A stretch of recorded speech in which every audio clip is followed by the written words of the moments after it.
Narito na naman ang mainit na balita mula sa mundo ng politika. Sa hindi inaasahang pangyayari, umugo ngayong araw ang balita matapos umano'y palibutan ng di umano'y private army ni Vice President Sara Duterte ang Malacanang.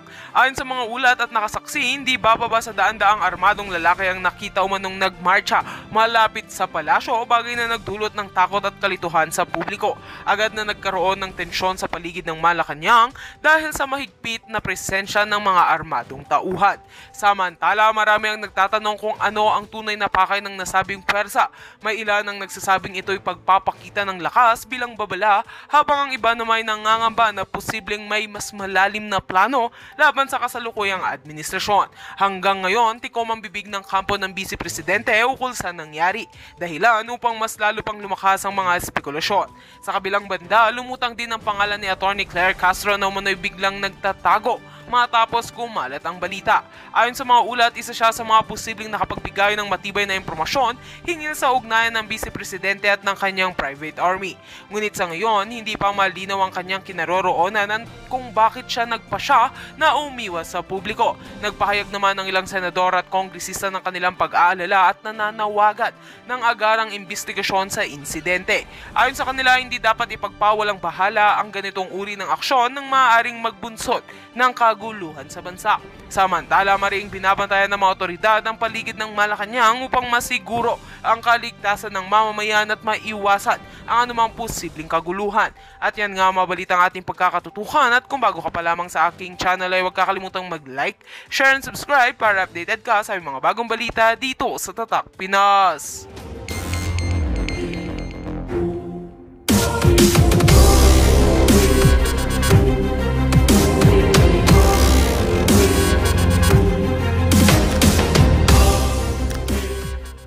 Hindi rin nabanggit si senatorial candidate Villar. But on another topic na po, last na lang po, yung sa drug testing na in-order rin po ng Transportation Department. Bukas po ba yung palace to reconsider yung decision ng drug testing? Kasi po sabi ng piston, mahirap po yun dahil yung pera nga po yung kinikita nila apektado kapag ipinatupad yung mandatory drug testing para sa PUV drivers. Mga walang yao talaga itong mga piston na to no? Talagang ano ho yan mga organizer ho niyang mga yan mga kampon ni di ba? Mga piston, mga pasa Mazda, yung mga yan alam niyo naman ho kung sino nag-o-organisa sa mga yan. Former Senator Tito Soto, sabi niya, after more than 24 million drivers were tested, only 0.06% tested positive, and it's simply money making. Pag-aaralan po kaya ito? Dapat pong pag-aralan kasi ito po ay kailangan din po, tandaan po natin ang inaalagaan po dito yung safety po ng commuters, mga passengers, ng mga tao na gumagamit ng kalsada, including na rin po yung mga drivers. Hindi po ito basta-basta maaaring sabihin na huwag na lang gawin kung ito naman po ay makakasama sa safety. So, pag-aaralan pa rin po ito, at huwag naman po agad nating husgahan na ito ay isang money-making device or strategy. Puta tao yung si Soto doon sa mga banat na yun itong si Claire Castro. Tayo sang-ayon. Dapat merong, kung maaari, once every 3 months, mapulburong test yung mga driver na yan, once a month, dahil yung standard ho na ipinapataw doon sa mga ordinaryong driver dapat mas mataas dito sa mga dito sa mga driver na kung saan nananakay ng mga ng mga sibilyan, ng mga kababayan nating mananakay, Hindi lang ho ang buhay nilang hawak nila dito, hindi lang ho ang buhay ng pamilya nila. Buhay ho ng mga nakasakay sa kanila, yung mga nakakasalamuhan nila sa kalsada, yung mga nakakasabay nila sa sakyan. Kaya yung standard, dapat mataas talaga yung standard. Pero itong mga para sa mga pampublikong sasakyan na driver, dapat medyo mas mataas doon sa mga ordinaryong driver. At yung training nila continuous.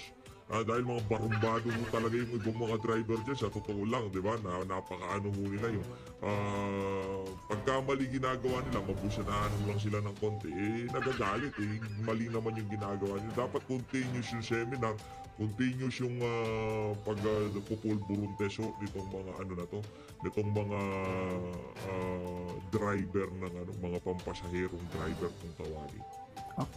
Last question, Alvin Baltazar, Radio Pilipinas. Ito na yung ano eh. Oh. Kasi sa panayam po kay Vice President Sara doon sa Zamboanga, sinabi niya na posible daw yung bentahan ng 20 pesos na bigas. Pero ayaw niyang ibahagi kung paano gagawin yung pagbebenta ng 20 pesos na kada kilo ng bigas. Kasi ayaw niyang tulungan si Pangulong Marcos. Ano pong reaction dito ng Malacanang? Lumalabas po kasi kung ano po ba talaga ang anyo ng ating Vice Presidente. Lumalabas ang tunay na kulay ng Vice Presidente bilang isang public servant. Sa pag-amin niya, ito po ang kanyang sinabi, Talagang naka-ready kung si Auntie Claire. Yung nagtanong na yun, suhuyan dyan sa Malacanang. Pagka ganyan mga kargado ang tanong, alam na ho natin na napag-utusan lang yung mama na yun.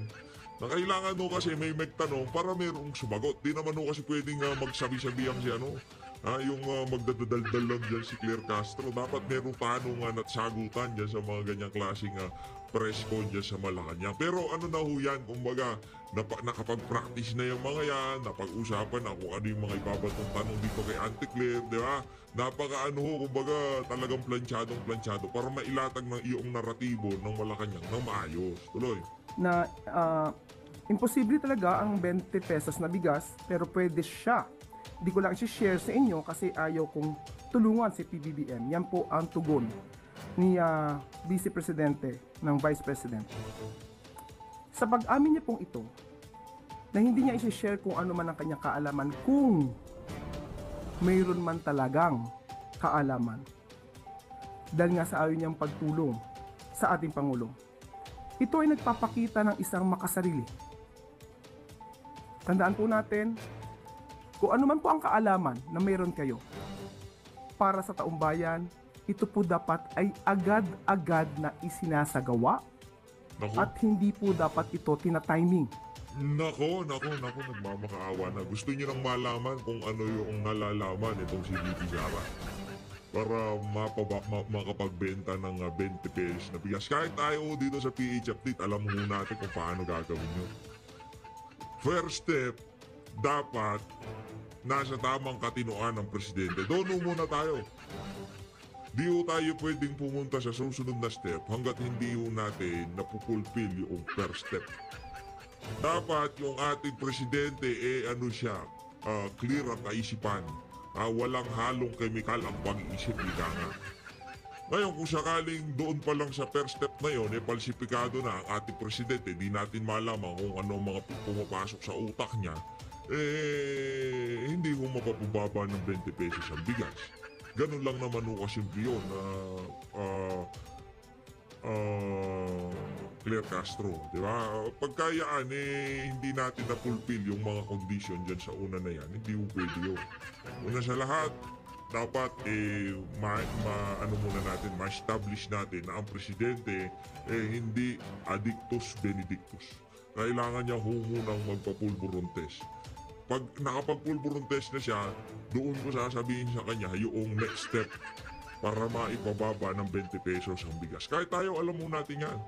Pero step by step, hindi natin pwedeng walang shortcut dito. Baka gusto nitong si Claire Castro, shortcut tayo. Ano yung paano maipababa ang presyo ng bigas? Una, kailangan muna natin establish na nasa tamang katinuan at hindi addictus benedictus itong si Marcos Jr. Then pupunta at magpupusit tayo doon sa susunod na step. Okay? Tuloy. Hindi ba na po naiisip ng Vice Presidente ang kapakanan ng taong bayan, lalo na po yung iba ay nahihirapang bumili ng bigas kahit na nga po mababa ang presyo ng bigas. Tandaan po natin, ang paglilingkod sa bayan ay hindi isang laro. Ang gobyerno, ang bansa ay hindi isang malaking playground. Huwag naman po sana maging asal bata ang Vice Presidente.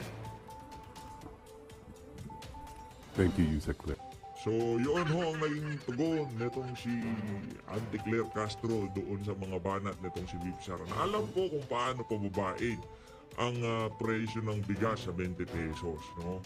Kahit tayo ho dito sa PH Update at kahit tanungin natin yung mga kasama natin dito sa PH Update dahil matataba ang utak ng mga yan. Pagka meron nga silang argumento dyan sa comment section, nabibilib tayo dahil grabe. Ang dami ho talagang matatalino dyan sa comment section na yung mga naiisip nila hindi man ho natin naiisip yung mga yan. Magagaling ho talaga yung mga kasama natin dito sa PH Update. Hindi natin, wala share ka dito, Antikler ha. Kahit hindi si BP Sara, kahit ako tanungin mo, i-text mo ako, sasabihin ko sa'yo kung paano pabababain ng presyo ng bigas sa 20 pesos.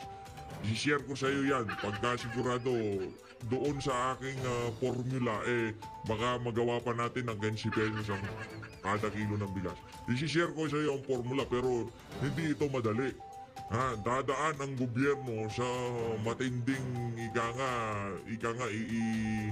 kumbaga sa sasakyan aayusin natin ng matindihan kasi kakarag-karag ang ating sasakyan ngayon. Kung gusto natin patakbuhin ng kunyari, takbo lang natin nasa 20. Patakbuhin ng 120 km per hour, yung ating solusyon baka hindi magustuhan ni Marcos Jr. Bago mo tanungin to si BP Sara, baka hindi mo magustuhan ang sagot niya.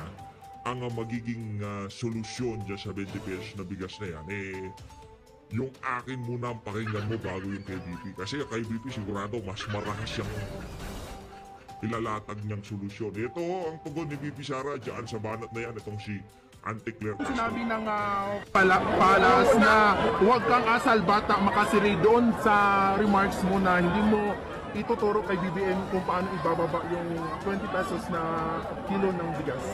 Kanino Sabi galing ni yan? Claire Castro, yung best friend niya. Sabi ko na nga, diba, wag na tayo makinig kay Claire Castro kasi isa siyang gigo, garbage in, garbage out. Tama na. Vice, tanong ko lang sa local, umaasa Okay, malinaw yon, Claire Castro. Mga kababayan, hindi ho natin papakinggan si Claire pero nandyan ho siya para tulungan tayo na mas mapakita sa ating mga kababayan kung gaano kawalang kwenta yan si Marcos Jr. Paano na lang kung walang Claire Castro? Diba? Wala hong nagpapakita sa sambayan ng Pilipino kung gaano ka-inutil itong administrasyon ni Marcos Jr. At kung gaano kahinang klase yung mga tinatalaga niya bilang secretary, undersecretary, di ba? Ganyan, no? Importante ho talaga na nandiyan si Claire Castro. No, hindi, kung tanggalin man yan, isa ho tayo siya malulungkot dito sa PH Update. Dahil napakarami na hong iniambag niyang si Claire Castro para imbis na tayo yung tipong nahanap, tatrabaho dun sa trabaho niya na kung saan nilabas ang mga kabulukan nitong si Marcos Jr. Siya na ho mismo ang nagsasalita para sa atin. Kung baga napapabilis na makita ng ating mga kababayan kung gaano ka walang kwenta itong administrasyon ni Bangag. ba kayo sa MILF may papangalanan sila or endorse sila from PDP Laban and nagtataka ba kayo kung hindi sila nagsasalita after PRD na dinala sa Hague? Sino? Ang MILF? MILF? Well, katungod na no sa tanan organisasyon kung unsa ang ilahang pamulitika. Ang importante lang nagkasinabot sila sa ilahang sa sulod sa ilahang organisasyon kung asa padulong ang ilahang mga suporta. Wala ta mamugos bisan ka kinsa. Kita nagapresenta lang sa katauhan kung paunsa sila unang magpili og mga leaders base lang sa historical mistakes nato in choosing our leaders. And next is wala sila nabanggit about after your father na dinala straight sa na votes sa PDP, sa Duterte Senator.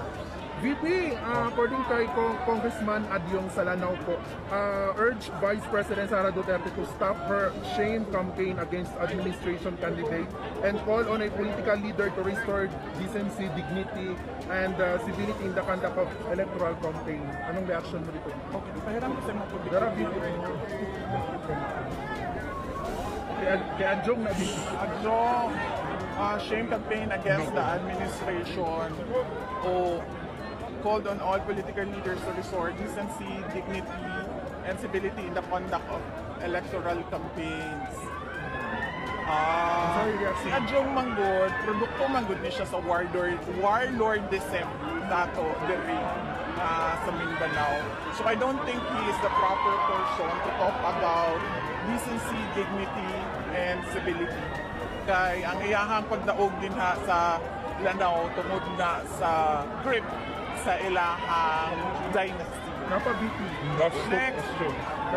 Contrary to her very outspoken nature, House Deputy Majority Leader Paula Ortega, dapit of La Union on Monday said impeached Vice President Sara had seemingly adopted what may be described as a deafening silence when China made illegal activities in the Philippines, Sandy Cay, which is part of the Spratly Group of Islands.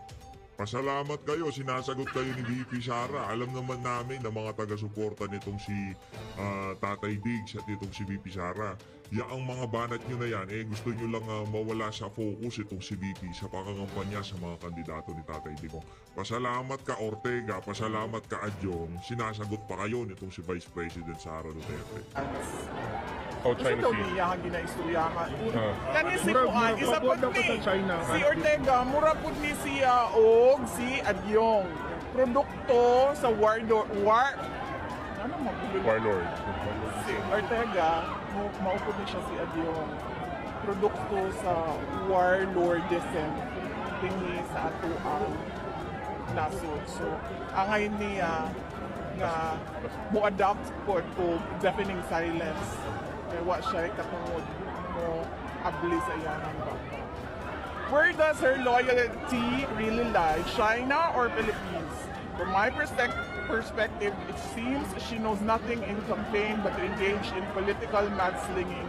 Hit PBBM administration allies with China as her stone-etched template, accused Duterte. So, hindi pa obvious nga naa ko diri sa Pilipinas nagapangampanya para sa mga kandidato para sa ato ang nasod. So, of course, I am pro-Philippines and nothing else. She's been going around meeting almost everybody, but never China. Of course, kung ngano atakihon man ako ang China sa ato ang kampanya diri sa Pilipinas. Nga ang problema nato diri ang kawalan ng pagtutupad ng mga pangako sama na sa Bayan Bugas. And finally, sa pangalan na niya? Kanayang pangalan. Pangatlong tanong na ni VP sa yan, ibig sabihin, hindi ka importante Ortega. Sinasagot ka lang para ika nga dahil maraming mga aso ng administrasyon na nagpapakalat sa mga post mo para masoplak na kayo ng sabay-sabay. Ika nga, talyanistatan sa imada, magsama-sama na kayo dito sa sagot nitong si Vice President Sara Duterte. Dito sa isa na to. Ayo, don't change the topic, boy. The topic is promises made and broken again and again. Last na question. Napa-VP, katong ningon ka bahapon, i-repeat lang na mo nga, dapat managot ang Pangulo sa sa kay Digong. Ang tindi ng banat na yun ito si VP. Don't change the topic, boy. Ang hindi pagtupad sa pangako ng administrasyon na to, yun ang pag-usapan natin. Ba't kung babanatan nga naman? Ano ba ginawa? Kasali ba meron bang kandidato ang China dito sa election na to? Ba't nababanatan? Ano to ko yan ang problema. Duterte, China, West Philippine Sea. Pagka wala na ho talaga, ewan natin kung talagang maglalaglagan na itong mga walang yang to. Pero for the meantime, sila nagsasagpang kahit sinasagpang ho nila itong mga issue na to. Kagaya ng kay Vice President, dito kay Kongpolong, dito kay Tatay Digong. Yan ho ang tinatrabaho ng mga aso nitong si Tambalus ko. Si Sanauyan, si Ortega at yan si Adyong. Yung iba medyo nananahimik na kasi ramdam na nila, ha? Diyan sa mga, lalo na yung mga tapos na yung, tapos na yung termino, yung tumatakbo na ng ibang posisyon. Kagaya nitong si Dan Fernandez at saka si Barbers medyo naglalaylo-laylo na sila ng konti. Alam nila, wala na, tapos na sila eh. Pero huwag kayong mag-alala, kayong dalawa, naku, nasa ano kayo? Ika nga, nasa listahan kayo ng medyo marami-raming kabalbalang ginawa dyan sa 19th Congress kaya hindi ko kayo mawawala sa limelight. Yung spotlight ng sambayan ng Pilipino nasa inyong dalawa. Para dito kay Barbers, dito kay Dan Fernandez, kalma-kalma lang kayo. Akala nyo si Tatay Digong nga nagpapahinga na, talagang pinatawag-tawag nyo pa dyan sa tuwadkum na yan. O yan, pagka si BP Sara na presidente, naku, doon na maghahalo ang balat sa tinalupan. Ginulo nyo ang usapan. Tingnan natin ngayon kung saan kayo pupulutin. Pag-kidnap. Yes! Dapat! Because number one, dili ito mahitabo ang pag-kidnap kay President Duterte, diri sa ato ang nasod, kung wala ito'y approval sa Presidente. Dili na makalihok tanan dili na mo stand down ang AFP, dili na mulihok ang PNP kung walay go signal sa ilahang mga secretaries, kung walay, di ba yan masyadong malapit? Hindi naman ba? Wapa kay Kadra BPO. Lapit. Kanang di na makalihok ang PNP, dili na makalihok ang AFP kung wala na approval sa ilahang secretaries. And walay secretary nga mulihok kung walay approval sa Presidente. And yes, dapat siya managot. Kasi that is an impeachable offense. It's a culpable violation of the Constitution and betrayal of public trust. Because they allowed a foreign jurisdiction to intervene in our national sovereignty. We did not have any obligation to cooperate with the ICC because we already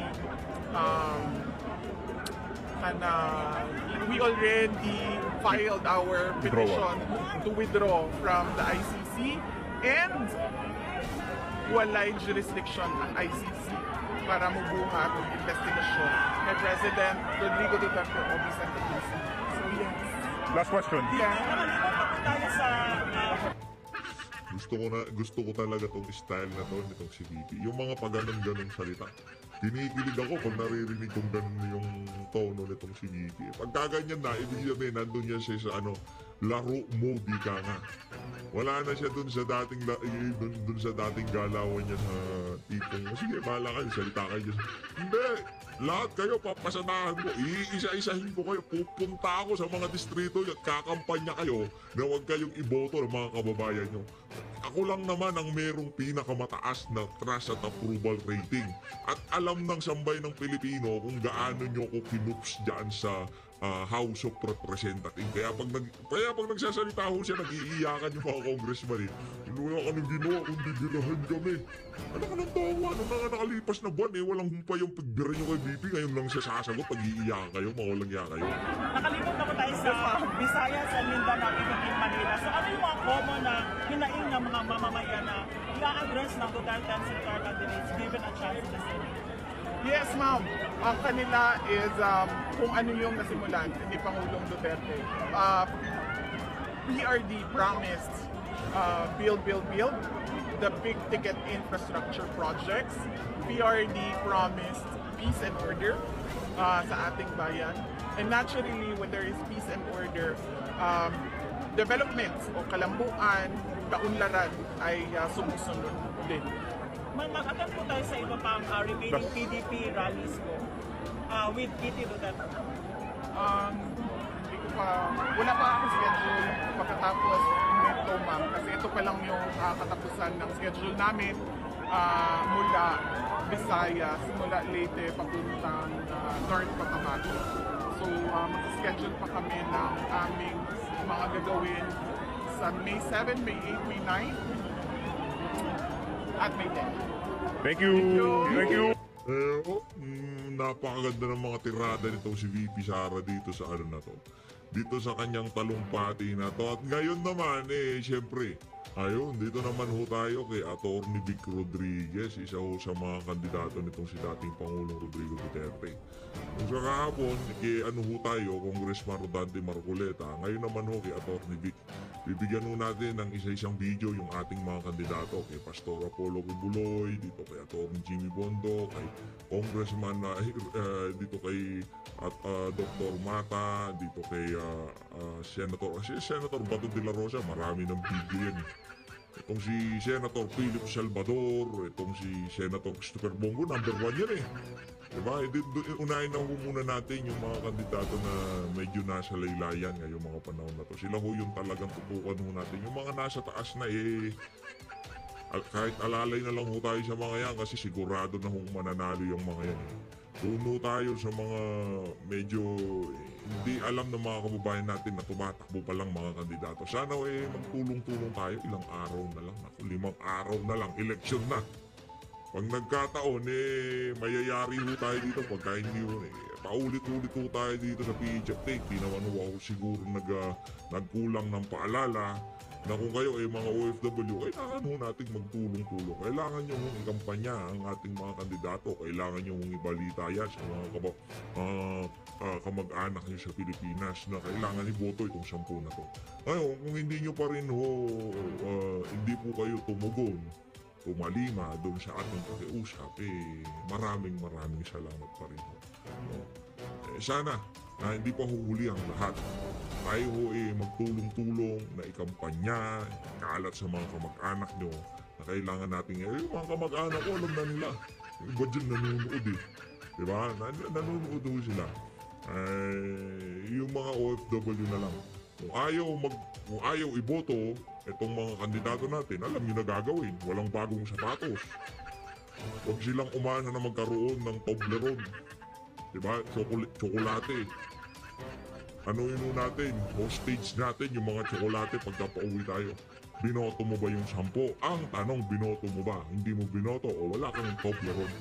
Ganun lang naman hulo na magagawa natin, di ba? Binalaan ko na kayo, sabihin nyo sa mga kamag-anak nyo sa Pilipinas. Sinabi ko na sa inyo, pagka hindi nyo binoto yung mga kandidato natin, hindi kayo magkakakisis. Di ba? Ganun lang naman kasimple yun. Kung binoto nyo, di meron kayong, ano pa ba yung mga tsokolate nga. Hindi kayo magkakatsokolate. Ngayon, kung binoto nyo, meron pa kayong bonus. Ito, Atty. Bico tayo. Ni Senador Pastor Apollo Kibuloy, si Atty. Bobet Torion. Nagkwekwentuhan po kami. Pastor Apollo Kibuloy, yan ho, isa ho sa mga kandidato na kailangan natin sa Senado. Ako ay naniniwala kay Pastor Apollo Kibuloy na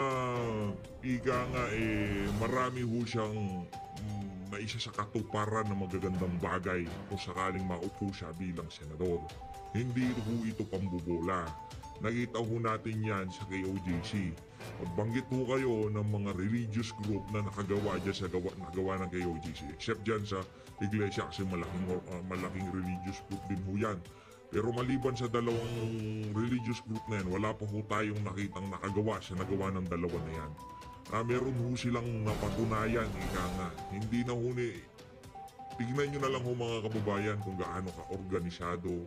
Tingnan nyo ho kung ano yung ginawa ni Pastor Apollo Kibuloy dyan sa organisasyon na yan. Palago, nakapagpatayo ng kingdom. Diba, yung mga ang gaganda ho ng mga lugar nila, mga disiplinado yung mga miyembro. Meron silang pagkakaisa. Yun ang number 1 na karakter na nakita natin dyan sa KOJC. Meron ho silang pagkakaisa. Kung yun na lang hoy, kung yun ang mabibit-bit nitong si Pastor Apollo Kibuloy na magkakaisa dyan sa Senado para sa ikabubuti ng sambayan ng Pilipino, kung anong ginawa niyang dyan sa KOJC, yun ang bibit-bitin niya sa Senado. Napakaganda ho no. Kailangan ho natin ngayong mga panahon na ito. Di ho natin kailangan ng mga cum laude, matatalino. Wala namang mga prinsipyo. Kailangan ho natin ngayon yung merong takot sa Diyos. Yun ho kailangan natin sa Senado. Kung yung mga kandidato na yan puro pabida at pamoka lang, wala namang takot sa Diyos, wala akong kwenta yung mga yan. Ang sigurado ho natin dito, karamihan o hindi naman ho kayo, lahat yan, mga kandidato natin na yan, merong takot sa Diyos. Hindi ho yan magbubulsa base sa nakikita nilang kahirapan ngayon sa ating bansa, sigurado, garantisado, wala akong tapon dito sa mga to. Wala akong ika nga, yung boto nyo hindi sayang dito sa 10 na to. Hindi lang para mapauwi si Tatay Digong, hindi lang para hindi ma-impeach si VP Sara. Sila ho ang maglalagay sa tamang direksyon, magbabalik sa tamang direksyon sa ating bansa. Wala na ho tayong nakikita sa Senado na gagawa doon sa ika nga, napakalaking trabaho na yun. Dahil yung karamihan dyan sa mga senador na nakaulukluk ngayon, mga takot, mga walang yagba. Meron namang matatapang, kaso wala silang mapagkukuhanan ng suporta. Pero kung sakaling itong 10 na to, maipwesto natin, wala na ho tayong problema. Ika nga kahit paano, maibabalik natin sa tamang landas ang ating bansa. Tuloy. At kaming tatlo ay nagkasundo. Hindi po tayo pare-pareho dapat mapagod sapagkat hindi pa natin napapauwi si Tatay Digong. Hindi po tayo dapat makaramdam ng kahit anong pagod sapagkat hindi pa tapos ang panggigipit ng kasalukuyang administrasyon. Nanganganib pa rin ang posisyon ng pangalawang Pangulo. Meron pa rin pagtatangkang nakawin ang posisyon ng pangalawang Pangulo mula kay Vice President Inday Sara Duterte. Kanya wala tayong karapatang mapagod, tuloy ang ating pakikipaglaban. At kanina, natuwa po kami sapagkat narinig na naman natin ang KOJC Singers. Tinatanong, nasaan na nga ba ang 20 pesos kada kilo ng bigas? Nako. Hindi ho siya wala na. Magtatatlong taon na wala pa. Wala pa. Sinubukan mangbudol patuloy at nagkaroon ng panandaliang offer o handog ng 20 pesos kada kilo ng bigas sa Cebu. Subalit, makikita natin dito, 20 piso kada kilo ng bigas sa Cebu. Bago ka makabili, kinakailangan magpakita ka ng valid government-issued ID. Nako. Kailan pa kinakailangan magpakita ng valid-issued government ID pag bibili ka ng bigas? Hindi ba't pambubudol yan? Hindi ba't maling Pagka medyo gutom ho kayo, pumila ho muna kayo. Diyan sa PSA, diyan saan ba nakakakuha ng yung humid ID? Pila ho muna kayo, kung 5 araw yan hindi lalabas, wag ho kayong kumain ng 5 araw. Kung afford nyo lang yung na yan. Yung 20 pesos na bigas na yan. Ngayon naman, pag namalas-malas ka, national ID, pag kumuha ka niyan, mabilis na ho yung 5 buwan bago ma-deliver yan sa bahay mo. Kaya kung medyo gutom ka na, konting tiis lang. 5 buwan lang, makakakain ka na ng 20 pesos na bigas. Kaya kung wala kang valid ID, huwag kang mag-iiyak. Kasi nagpabudol na naman kayo eh. Sabi natin, sigurado budol yan. Yung iba, kesyo, pasalamat tayo, meron na. Diba? Sabi natin, budol na naman yan. Diba? Ang 20 pesos na bigas na yan, parang Amy Marcos lang yan. Dapat malayo pa lang. Alam nyo na ang amoy ng mga mambubudol. Diba? Yan yung kung tawagin nila, mga walang lamang pangako. Diba? 20 pesos na bigas, hindi sustainable yan. Sinasabi nila, hindi nyung pagpapatuloy ng matagal. Yan nangyari. 2 araw lang, tapos yung 20 pesos na bigas. Ang nagtoko, lahat ng sasabihin ng administrasyon na to, wala ho tayong mapapaniwalaan. Sa totoo lang. Mumulitika yan. Baka ho pagtagal, hindi lamang bigas, pati pagbibili ninyo ng suka, hahanapan kayo ng valid issued government ID. Kanya po ngayong darating na May 12, tulungan po ninyo ang buong Duterte. Yung una na nilang minaliit, yung una nilang minata, tinawag na Team Suka. Subalit ano ho ang aking naging tugon? Ang suka ang kalaban ng mga tanso. Yup. Ang suka ang kalaban ng pekeng ginto. At ang suka ang habol at tutugis sa patuloy na nambubudol sa ating mga Pilipino. Kanya po tayo ay magsama-sama sa May 12, 2025. Please go out and vote.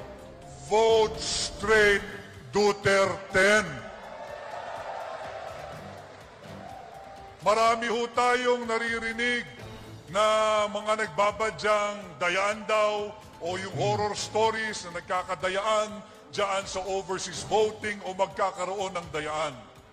Ang aking pong pakiusap, ang pakiusap ni Senador Pastor Apollo C. Quiboloy, ang pakiusap ni Senador J.B. Hinlo, pagdating po ng halalan, ang dami ko na nakikita, suot-suot nyo na, siguraduhin nyo lang, nalalaban nyo yan ng May 11 at isusuot nyo uli. Magsuot po tayo ng berde pagdating ng May 12 sa ating pagboto. Ika nga, pagka nakaberde ka, wala kang ibang iboboto. Galing. Kumbaga, pagka berde ka, nagtinginan tayo, alam ko na. Berde ka, berde yung suot ko, kulay berde. Kahit hindi tayo mag-usap, ika nga pagdating sa laban sa ano na to, magkasangga tayo. Pag nakita kita nakaberde, saludo. Automatic na yun. Ganun ho katindi yun. Okay, maliwanag ho. Para sa mga Duterte lang ang iboboto. Ngayon, kung hindi Duterte lang iboboto nyo, kayo bahala kung magbeberde kayo. Pero dun sa mga solidong Duterte lang ang iboboto, ano ho yun? Matik, dapat nakaberde. Galing. Ating labanan ang napipinto. Yung kwentong dayaan, ating labanan yan. At kagaya po ng ating maraming beses ng pagharap sa iba't ibang panig ng ating bansa, ang issue ho natin pa rin ay ang lumalawak na kahirapan, ang higit na lumalalim na kagutuman, ang lumalalang kriminalidad, ang muling pagbabalik at paglaganap ng iligal na droga at ang issue sa inflation. Ito ho sana ang inyong gamiting sukatan at batayan sa pagpili ng ating mga bagong leader pagdating ng May 12, 2025. At ako'y nagpapasalamat sa buong pamunuan ng KOJC sa inyo pong ginagawang nationwide coverage ng ating mga rallies. Maraming salamat. Mabuhay! Maraming salamat sa KOJC. Palakpakan ho natin ang KOJC. Maraming salamat sa patuloy na pagsuporta sa mga Duterte. Maraming salamat sa solidong suporta sa mga kandidato nitong si dating Pangulong Rodrigo Duterte. Maraming salamat kay Pastor Apollo C. Quiboloy. Nako. Kung alam nyo naman, nakikita nyo yan mga kababayan, kung gaano katinding effort ang ginagawa ng organisasyon na yan para maikampanya. Hindi lang ho si Pastor Apollo C. Quiboloy. Para ho maikampanya lahat ng kandidato ni dating Pangulong Rodrigo Duterte. Kaya naman ho niyang magsulo. Kaya niya naman na ibuhos lahat ng resources sa kanya. Pero hindi niya ho ginagawa. Kasama, pagka lumabas, laging kasama ang mga kandidato nitong si dating Pangulong Rodrigo Duterte. Dahil naniniwala na si Pastor Apollo C. Quiboloy sa pagkakaisa. Dahil kung sakali magkaroon ng unity dyan sa totoo hindi yung budulan di kagaya ng kay Amy Marcos, ng totoong pagkakaisa dyan sa Senado, doon pa lang ho tayo makakakita ng totoong pagbabago. Yang 10 na yan, nagkakaisa yan. Kaya kailangan kung iboto natin sila, ika nga package deal. Hindi ko tayo pwede yung patingi-tingi, hindi, package deal yan. Kung hindi mo rin lang naman boboto itong si Atty. Jim Bondoc, anong sabi niya, huwag mo na akong boto. Kung hindi mo rin lang naman boboto yung 10 na yan, kung gusto mo yung si Atty. Jim Bondoc, sabi niya, kung hindi mo rin lang naman boboto yung 10 na yan, mas pwede na akong boto. Hindi, wala akong makasarili sa mga yan. Kung sakaling dadating sila sa Senado, dapat kumpleto. Dapat makakapagtrabaho ng ika nga, balagbagan. Ay po ang lahat ng Pilipino saan man panig ng Pilipinas. At siyempre dahil din sa inyo KOJC at SMNI ay napapanood po tayo sa buong mundo kasama ang ating mga Filipino migrants at Filipino workers. Magandang umaga, magandang tanghali, magandang gabi po sa inyo saan mang panig ng mundo. Ito dito sa kandidato na to, sinasabi ko sa inyo. Malaking kawalan sa Pilipinas pagka hindi nanalo yan si Tony Vic Rodriguez. Ito sayang. Nakita nyo naman sa pagsasalita, sa prinsipyo, sa paninindigan. Kahit sino sa mga veteranong senador na tumatakbo ngayon, handa ho natin ilaban ng latagan ng plataforma debate yang si Tony Vic Rodriguez. Kaya ho natin. Kahit sino sa mga napakatalino ng mama, napakahusay ng mama na yan. Mahusay, matalino, pero napaka-humble lang. Wala ko kayong makikitang yabang. Totoo lang nakita na nakausap natin, kahit pa paano nagkaroon tayo ng mabilisang interaksyon. Hindi yung matagalan, mabilisan lang. Hi, hello lang, pero makikita nyo yung kababaan niya. Nakikita yung pagka nagsasalita ng ganyan, kala mo hindi malapitan. Pero hindi ho, napaka-grounded ho ng mama na yan. Yung malapit ho talaga siya sa tao. Sa totoo lang ha, kaya yung di ho tayo nagtataka, bihira ho yan. Maniwala ho kayo sa akin. Marami-rami na ho tayong eleksyong nasubaybayan. Yung out of nowhere, bigla kang darating, bigla kang mapupunta sa number 19, number 17 na pwesto sa senatorial. Napakabihira ho yan. Hindi yung sinasabi natin, hindi artista yan si Atty. Vic. Sinasabi natin dito, pagka-artista, automatic na yun. Meron ka ng name recall, meron ka ng meron ka ng buwelo sa kampanya. Pero yan, hindi ho siya out of nowhere. Siya, ano ba ng executive secretary, ano ba naman abogado ka ni Marcos? Nandun ka lang sa sideline. Hindi ka naman mayat-maya nakakausap sa media. Hindi naman mayat-maya, di ba? Hindi ho ganun yung abogado, no? Hindi ho siya showbiz na abogado. Kagaya niya si Topacio, yung si Panelo, laman niya ng mga pahayagan. Merong programa sa radyo, television. Pero kung sakaling tumakbo sila, sigurado ako, hindi sila aabot sa inabot nitong si Tony Vic Rodriguez. Kaya ngayong nakaalagwa na siya, nandyan na siya sa pwesto na yan, kung hindi pa natin sila maitawid doon sa susunod na doon sa susunod na stop para makapasok sila sa Senado, napakalaki hong kabiguan. Ginawa ho natin yung ating best. Ngayon kung yung mga kasama nating sa social media na hindi tayo tutulungan, hanggang dito lang ho. Hanggang yung reach ko, hanggang sa inyo lang ho. Yung mga regular dito, hanggang sa inyo lang ang reach ko. Maliban sa inyo, kung hindi nyo isi-share ang video, wala na ho. Yun ang realidad sa social media. Kaya ang sinasabi, tanggap po natin yun sa PHFD. Lagi kong sinasabi, na pati kayo mangampanya, pati kayo magmistulang PH update, magmistulang kung sino man yung mga sinusubaybay nyo. Ibahagi nyo yung mga kandidatong kagaya ni Atty. Vic Rodriguez.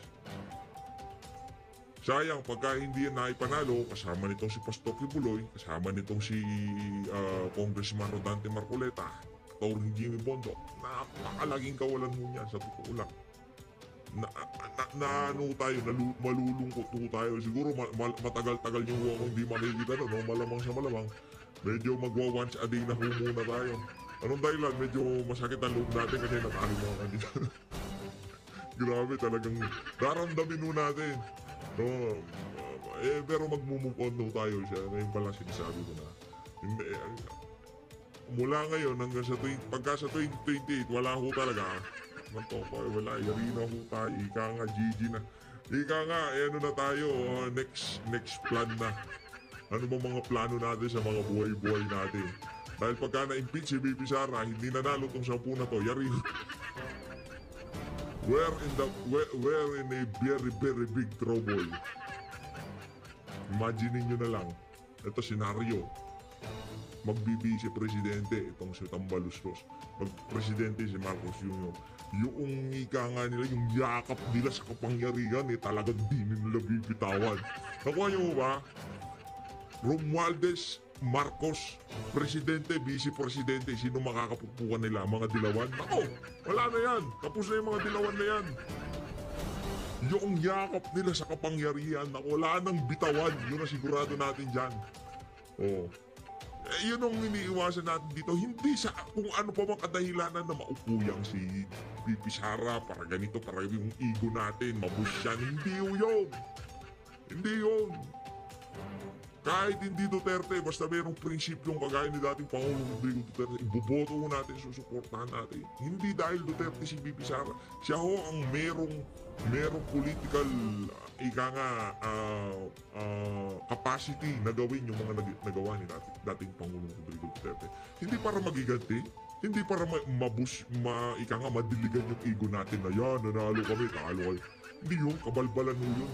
Wala, hindi na, yung mga ganong klaseng mentality, mga ano lang ho yun, mga siguro kahapon pa lang sumausaw sa politika.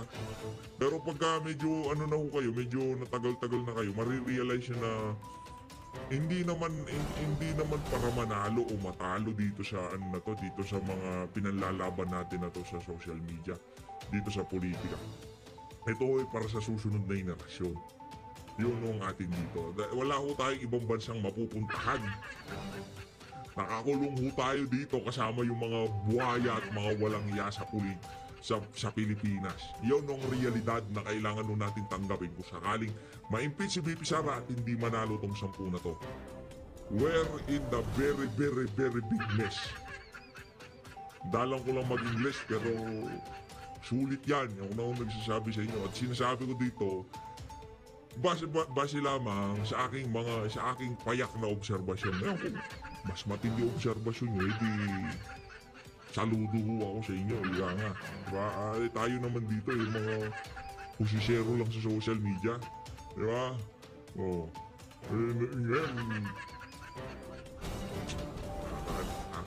Pag kaya si Atty. Di na namin, puntahan ko kayo isa-isa sa mga bahay-bahay. Tatanungin ko kayo kung ano nangyari. Ano na bang nangyari? Ito ho ang aming pakiusap. Tulungan po ninyo, kinakailangan natin ng sapat na bilang, kinakailangan natin ng sapat na dami, ng sapat na numero sa Senado. Kinakailangan po ninyong tulungan ang Duterte. At wag din po natin kalilimutan yung mga kababayan nating nakasubaybay ngayong gabi. Huwag po nating kalimutan, sa iba't ibang distrito ng Pilipinas, sisantihin na po ninyo lahat ng kongresistang pumirma dyan sa illegal na impeachment complaint laban kay Vice President Inday Sara Duterte. Gusto ko munang palakpakan ng mabilisan itong si Atty. Vic Rodriguez. Napakahusay niyo, sir. Ibang klase talaga tong mama na to. Ito talaga yung mga abogado di kampanilya kung tawagin. Mahusay ho talaga. At yung sinasabi niya, ika nga yung mararamdaman mo yung sinseridad. Hindi kagaya nung si Lacson. Hindi ko ba malaman, bakit lokong-loko kayo sa mga tao na yan. Ang takal na sa Senado niyan, hindi porket sikat ang apelido, sikat ang walang maidudulot na mabuti yung mga kandidato na yan sa Pilipinas. Yun ho ang tandaan nyo. Wala ho silang maidudulot na kabutihan sa sambayan ng Pilipinas. Magpalit na po kayo ng bagong kinatawan. Sisantihin na po ninyo sila sa May 12 at maglagay tayo ng bago sa Kongreso.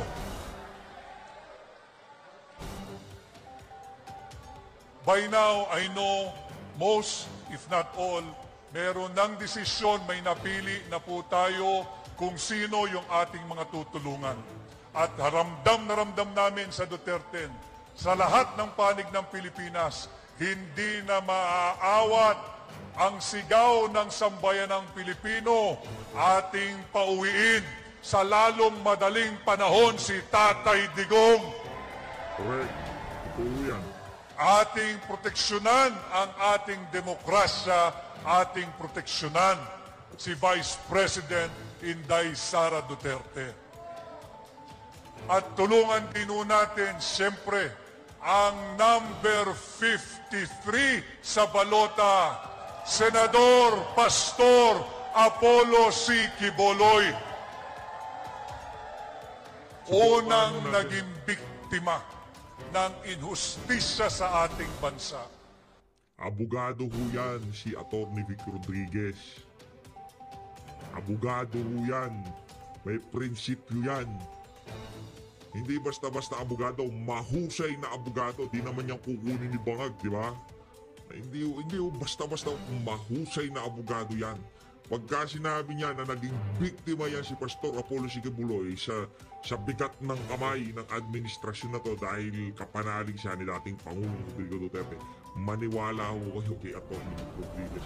Dahil hindi naman ho basta-basta pagtatanggol ka niyan, lalo na sa kampanya, kung talagang medyo falsifikado ka, yung tipong meron talagang mali sa ginawa mo o meron kang merong mga usap-usapan. Meron nung silang, kumbaga, merong maraming kwento dyan na napapaligiran yung mga kandidato. Kung sakaling totoo yung ginawa na yan si Pastor Apollo C. Quiboloy, di ho yun magiging sikreto sa mga kasamahan niya dyan sa Duterte. Malalaman ho nila. Ang tanong, bakit ho nila kinakampanya si Pastor Apollo C. Quiboloy? Kasi alam ho nila, sila mismo alam nila na yung mga aligasyon na yan, gawa-gawa lamang ho. Di ba? Gawa-gawa lamang ho. Ang kasalanan lang naman ni Pastor Apollo C. Quiboloy, tumulong siya sa nation building. At talagang yung mga makakaliwa, kinalaban niya.